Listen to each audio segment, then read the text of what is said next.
पहला कुरिन्थियों 11:30,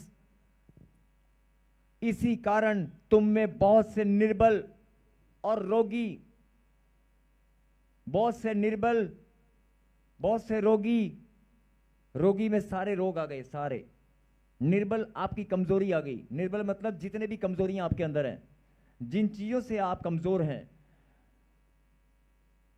निर्बलता में सारी निर्बलताएं, सारी कमजोरियां आ गई।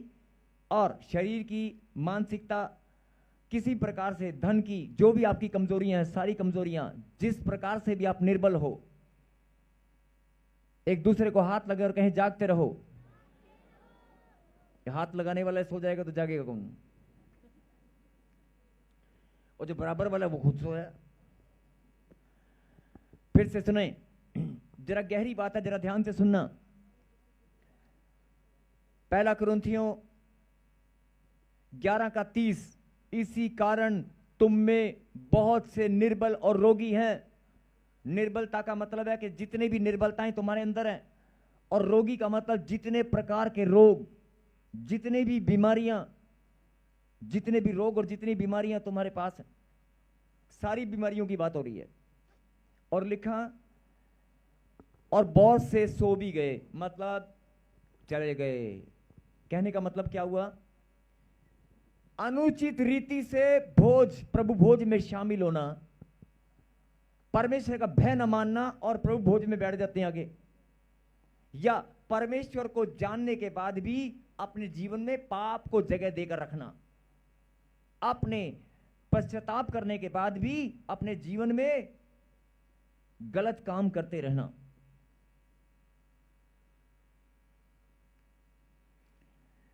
परमेश्वर का भय नहीं है। ऐसे लोगों के बारे में लिखा है। और परमेश्वर की देह को जिन्होंने पहचाना नहीं, परमेश्वर में आने के बाद भी अपनी पवित्रता को खो दिया है, ऐसे लोगों को परमेश्वर के वचन में क्या लिखा? इसी कारण तुम में बहुत से निर्बल और रोगी हैं। इसी कारण तुम में बहुत से निर्बल और रोगी हैं। जो लोग बोलते हैं ना, मैं चर्च में जाता हूं 10 साल हो गए, 15 साल हो गए, लेकिन अरे परमेश्वर 10 साल लगाएंगे तुम्हें आशीष देने में, परमेश्वर जिंदगी बदलने में 15 साल लगाएंगे, परमेश्वर 4 महीने तक तुम्हारी प्रार्थनाएं सुनते रहेंगे। अरे एक चुटकी काफी है, एक ताली काफी है। एक ताली बजेगी और आशीष स्वर से उतर आएगी। हालेलुया। एक ताली बजेगी और चंगाई स्वर से उतर आएगी। एक हालेलुया का नारा निकलेगा और रास्ते खुल जाएंगे। आमीन। 2 साल, 3 साल, 4 साल, 5 साल नहीं चाहिए परमेश्वर को। लिखा है, इसी कारण, किस कारण? अनुचित रीति से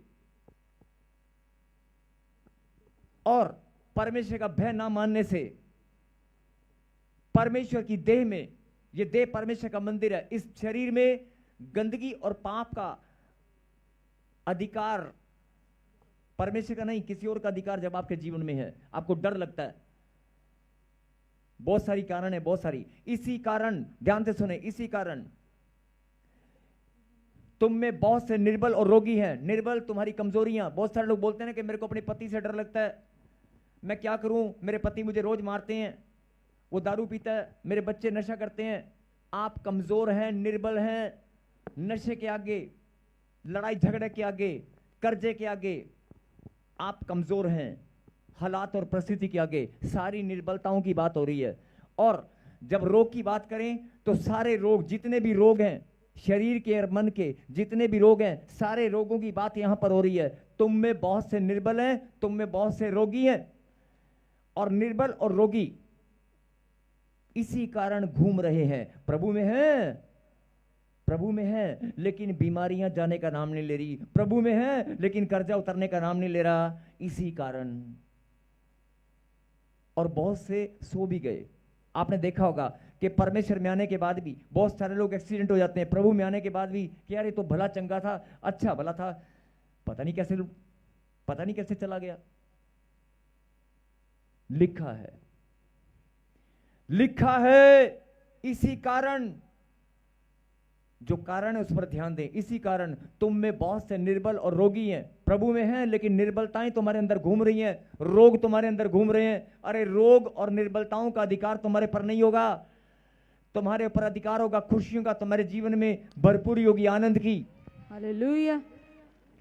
धन दौलत मान सम्मान खुशियां समृद्धि खुशहाली हर चीज तुम्हारे पास होगी अगर परमेश्वर का वास तुम्हारे अंदर होगा। इसीलिए प्रभु ने कहा जो मेरा मांस खाता है मेरा लहू पीता है उसमें मैं स्थिर बना रहता हूं और वो मुझ में बना रहता है। और जिसके पास परमेश्वर है उसके पास किसी चीज की कमी नहीं होती। आमीन। और 31 में लिखा यदि हम अपने आप को जांचते तो दंड ना पाते। बोला हालेलुया। हालेलुया। यही परमेश्वर आपको समझाना चाहते हैं कि अगर हम अपने आप को जांच लें तो दंड ना पाएं। लेकिन प्रभु भोज करने से पहले भी डर नहीं लगता। मैं ये नहीं बोल रहा हूं कि प्रभु भोज में आप शामिल ना हो, मैं ये नहीं बोल रहा हूं कि आप प्रभु भोज ग्रहण ना करें, लेकिन आप अपने पश्चाताप को अपनी प्रार्थनाओं को आप चेक करें, अपने जीवन को अपने कामों को अपने सोच विचारों को अपने पापों को चेक करें कि आपका पाप आपके ऊपर हावी तो नहीं है। आपके सोच विचार आपके जीवन में कोई चीज घुसकर आपको चेक करना है। अगर हम अपने आप को जांचते तो दंड ना पाते।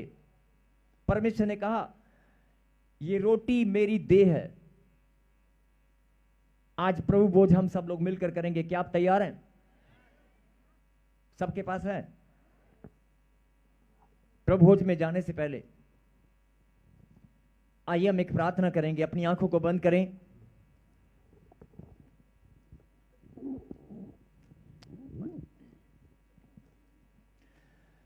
कितने लोगों को आज प्रभु भोज की बात समझ में आई है कि परमेश्वर के साथ रोटी खाना, परमेश्वर ने कहा कि ऐसा करके तुम मुझे याद किया करना, मेरे स्मरण के लिए ऐसा करना। ये जो चर्च में बहुत सारे लोग सोचते हैं कि ये चर्च वाले ऐसा क्यों करते हैं, बहुत सारे लोग सोचते हैं कि चर्च वाले ऐसे क्यों, ये ब्रेड क्यों तोड़ते हैं, ये ऐसा क्या करते हैं, ये रोटी क्यों खाते हैं, ऐसा क्यों करते हैं।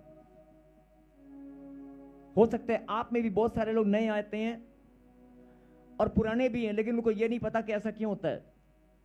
तो मैं बताना चाहता हूं कि खुदा के कलाम में लिखा है, खुदा के कलाम में लिखा है कि अगर तुम मुझे स्मरण करना चाहते हो, मुझे याद करना चाहते हो, अगर तुम मुझे याद करना चाहते हो तो मेरे नाम पर ऐसी रोटी तोड़कर खाया करना, मेरी वाचा के लहू को पिया करना, अगर तुम मुझे याद करना चाहते हो। और याद करना परमेश्वर ने सिर्फ याद करना, परमेश्वर रोटी तोड़ना नहीं, ये सब नहीं है। परमेश्वर का मतलब क्या है, याद करने से मतलब क्या है, मेरे बलिदान को याद रखना, मेरे बलिदान को, मेरे सैक्रिफाइस को याद रखना जो मैंने मानव जाति के लिए, तुम्हारे आने वाली पीढ़ियों के लिए तुम्हारे उद्धार का मार्ग तैयार किया है। सिर्फ उस याद को, उस स्मरण को करने के लिए ये चीज मेरे पीछे गए। अपनी आंखों को बंद करें और मेरे पीछे गए। हे परमेश्वर, मैं आपको धन्यवाद देता हूं आज के दिन के लिए, इस घड़ी के लिए। आज मैं प्रभु भोज लेने के लिए सच्चे मन से तैयार हूं। हे परमेश्वर, मैं तो इतना गंदा और पापी था, मैं आपके पवित्र नाम को अपने होठों पर, आपके पवित्र नाम को अपने होठों पर लाने के योग्य नहीं था, लेकिन आपने मुझ पर दया की, आपने मुझ पर दया की, आपने मुझे पाप क्षमा की आशीष दी। मैं आपको धन्यवाद देता हूं। हे परमेश्वर, मैं धन्यवाद देता हूं। हे परमेश्वर, आज मैं सच्चे मन से पश्चाताप करता हूं। जाने अनजाने में कोई भी गलती, कोई भी गुनाह, कोई भी पाप अगर मैंने किया है, किसी का हृदय मैंने दुखाया है, किसी का नुकसान अगर मैंने किया है, किसी का बुरा मुझसे हो चुका, हे परमेश्वर, मैं सच्चे मन से पश्चाताप करता हूं, मैं मन फिराता हूं।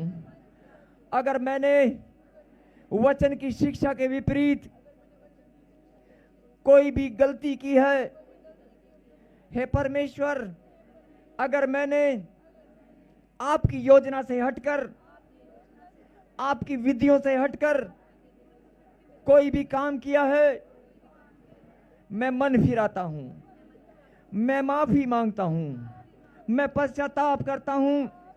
हे परमेश्वर, आप मुझ पर दया करें। हे परमेश्वर, आप मेरे पश्चाताप के आंसुओं को आज पोंछ दें, आप मुझे गले लगाएं। हे परमेश्वर, मेरे बोझ को आप उठाकर हल्का करें। हे परमेश्वर, मुझे पाप क्षमा की आशीष दें। मैं भी पवित्र लहू से धुलकर आज शुद्ध हो जाऊंगा।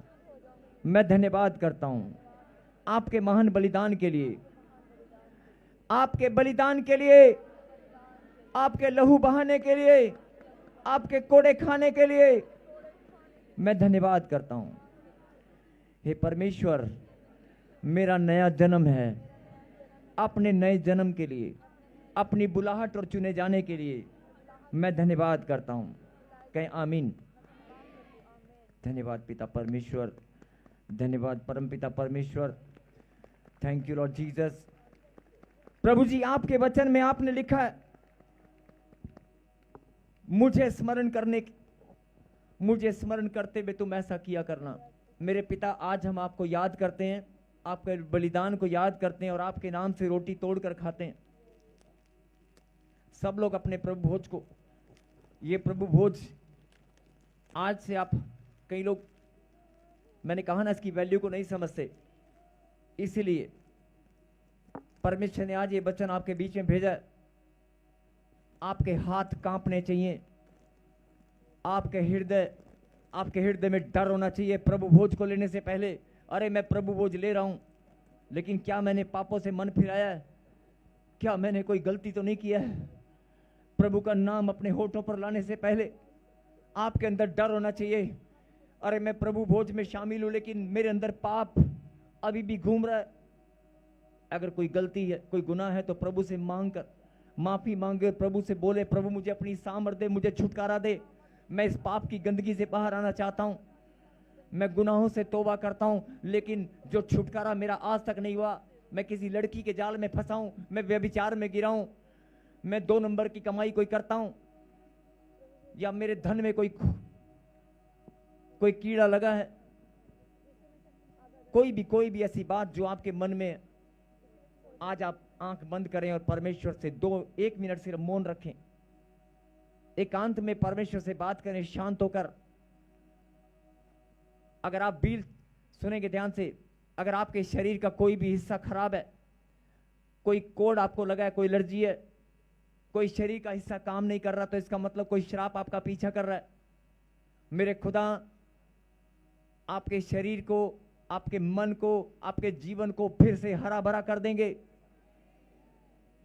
सब बीमारियां, सब कमजोरी नाश हो जाएंगी। यस, मैं आपसे विनती करता हूं, प्रभु भोज में लेने से पहले आज फिर से, अगर कोई अभी भी अपने मन से प्लीज प्रभु से बात करें, एकांत में आंख बंद करके प्रभु से बात करें, मेरी ओर ना देखें।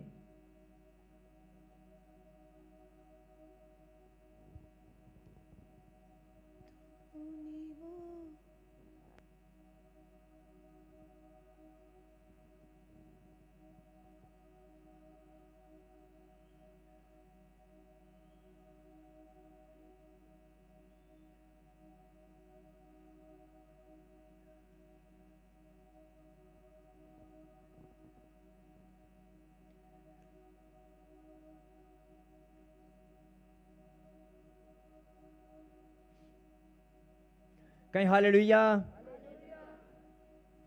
परमेश्वर मैं धन्यवाद करता हूं, मेरे पीछे के परमेश्वर मैं धन्यवाद करता हूं। आज मैं आपकी मेज का भोजन ग्रहण करने वाला हूं। कहीं आमीन। फिर से कहें, प्रभु मैं धन्यवाद करता हूँ, आज मैं प्रभु भोज में शामिल हूँ। आपके पवित्र नाम से मैं रोटी तोड़कर, ये रोटी नहीं आपकी देह है, मैं इसे खाता हूँ। और ये दाखरस नहीं, ये आपकी वाचा का वो बहाया हुआ लहू है जो बहुतों के पापों की क्षमा के निमित्त बहाया जाता है। मैं भी आज इसे पीऊंगा और शुद्ध हो जाऊंगा। और प्रभु ने कहा, ऐसा करके तुम मुझे याद किया करना, मेरे स्मरण के लिए, मेरे स्मरण के लिए तुम ऐसा किया करना। अगर सचमुच में तुम परमेश्वर से प्रेम रखते हो और उसको याद करना चाहते हो, उसके बलिदान को, तो पश्चाताप करते हुए, मन फिराते हुए आज इसे ग्रहण करें और फिर से पाप न करें। आपके अंदर डर होना चाहिए परमेश्वर के नाम। प्लीज आप ग्रहण करें।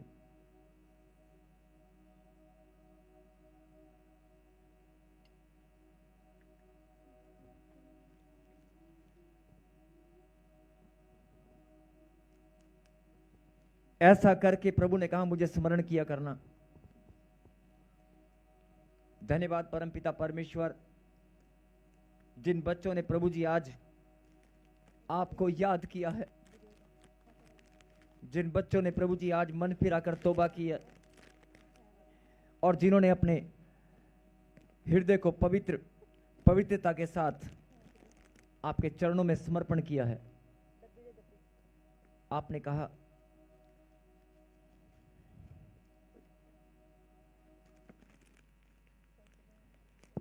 जब कभी तुम खाओ, जब कभी तुम पियो, तुम मेरे स्मरण के लिए यही किया करना।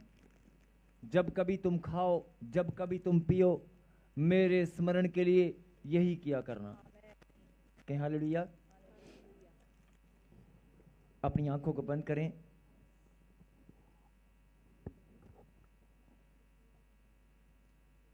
और सच्चे मन से धन्यवाद करें और मेरे पीछे कहें, हे परमेश्वर, मैं सदा आपको याद करता रहूं।